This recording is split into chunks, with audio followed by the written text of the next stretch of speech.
అందరికి కూడా good morning. ఇవాళ వీడియోలో ఏంటంటే రైల్వే నుంచి అయితే అప్రెంటిస్ జాబ్ నోటిఫికేషన్ అనేది అయితే రిలీజ్ అయితే అయ్యింది.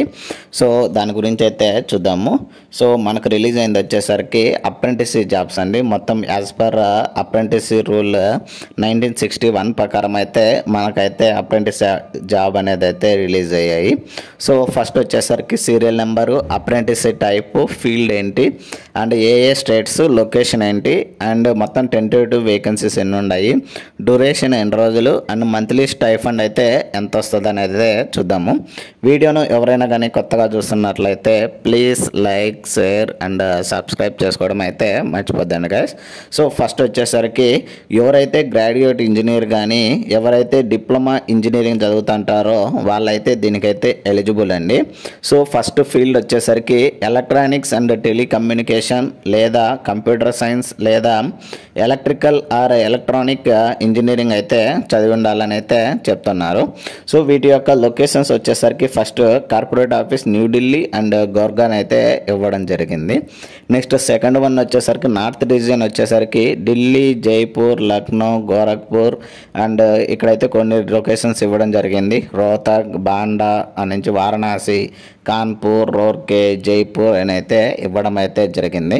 నెక్స్ట్ వెస్టర్న్ రీజియన్ వచ్చేసరికి కోల్కతా అండ్ పాట్నా నుంచి రాంచీ, గువాహతి, సో భువనేశ్వర్ ఇక్కడైతే కొన్ని లొకేషన్స్ ఇవ్వడం జరిగింది.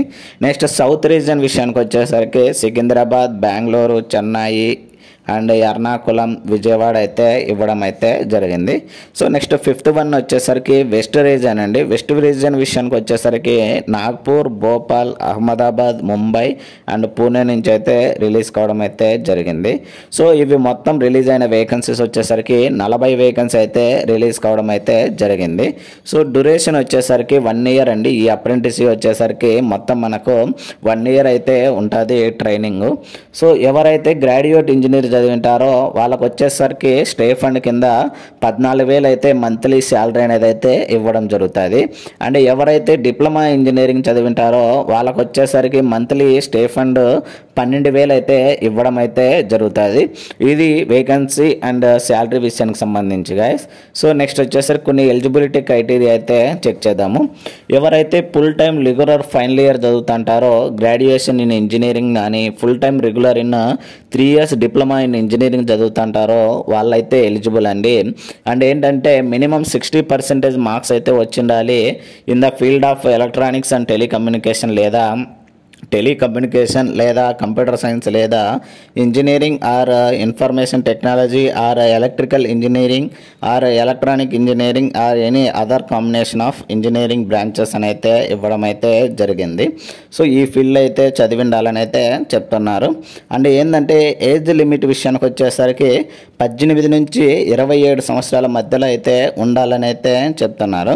అండ్ ఏజ్ రిలాక్సేషన్ విషయానికి వచ్చేసరికి ఎవరైతే SC, ST, OBC, physically handicapped ఉంటారో వాళ్ళకు వచ్చేసరికి యాజ్ పర్ గవర్నమెంట్ రూల్ ప్రకారం అయితే ఏజ్ రిలాక్సేషన్ అయితే ఉంటుందని అయితే చెప్తున్నారు.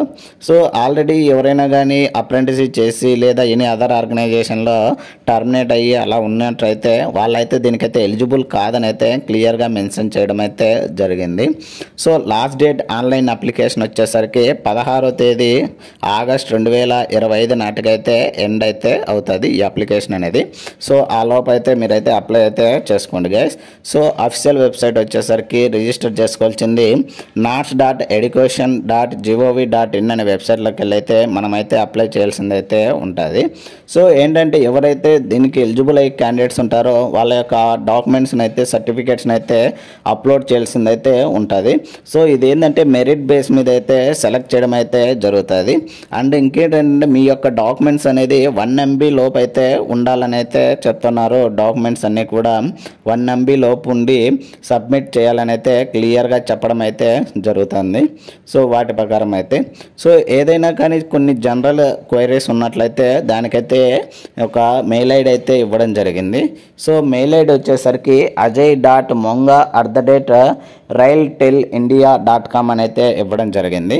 అండ్ నెక్స్ట్ సెకండ్ వన్ వచ్చేసరికి ఆర్యన్ మందార్ @railtelindia.com అని అయితే ఇవ్వడం జరిగింది. సో లేదు మీరు మొబైల్ ద్వారా ఫోన్ నెంబర్ ద్వారా కూడా మీరైతే కాంటాక్ట్ అవ్వచ్చు. 011-22900600 అని అయితే హెల్ప్ లైన్ నెంబర్ అయితే ఇవ్వడం జరిగింది. సో దాని ద్వారా అయితే మీరైతే వాళ్ళని అయితే కాంటాక్ట్ కావచ్చు. సో అలా లేదంటే నా నాట్స్ వాళ్ళని కూడా కాంటాక్ట్ అవ్వచ్చు. ఇక్కడైతే నాట్స్ వాళ్ళ యొక్క నెంబర్ కూడా ఇవ్వడం అయితే జరిగింది. అండ్ రీజన్ వైజ్ కూడా email ID and mobile number అయితే ఇవ్వడం జరిగింది.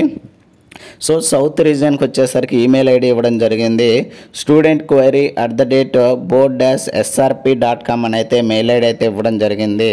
సో ఫోన్ నెంబర్ వచ్చేసరికి 914422541292 అని అయితే హెల్ప్ లైన్ నెంబర్ అయితే ఇవ్వడం జరిగింది. అలానే వెస్టర్న్ రీజన్ కూడా ఇవ్వడం జరిగింది. Email ID and phone number అయితే ఇవ్వడం జరిగింది. అండ్ టోల్ ఫ్రీ నెంబర్ కూడా ఇవ్వడం అయితే జరిగింది. నెక్స్ట్ వెస్టర్న్ రీజన్ వచ్చేసరికి సేమ్ మొబైల్ నెంబర్ అండ్ ఆ నుంచి mail ID and help line number అయితే ఇవ్వడం జరిగింది. సో నెక్స్ట్ నార్థన్ రీజన్ కూడా ఇవ్వడం అయితే జరిగింది. సో ఎలా అప్లై చేయాలంటే అఫిషియల్ వెబ్సైట్ నాట్స్లోకి వెళ్ళి అయితే అప్లై చేయాలని అయితే ఇక్కడైతే క్లియర్గా అయితే చెప్పడం అయితే జరుగుతుంది. సో ఇక్కడ వచ్చి అండర్టేకింగ్ సంబంధించి కొన్ని పీడిఎఫ్ ఫైల్ అయితే ఇవ్వడం జరిగింది. సో దీన్ని అయితే ఇవ్వాల్సింది అయితే ఉంటుంది గైస్. సో ఇది ఇవాల్టి వీడియోలో. ఇలాంటి మరిన్ని వీడియోస్ అండ్ మరిన్ని అప్డేట్స్ కోసం అయితే please like, share and subscribe చేసుకోవడం అయితే మర్చిపోద్దండి గైస్. Thank you.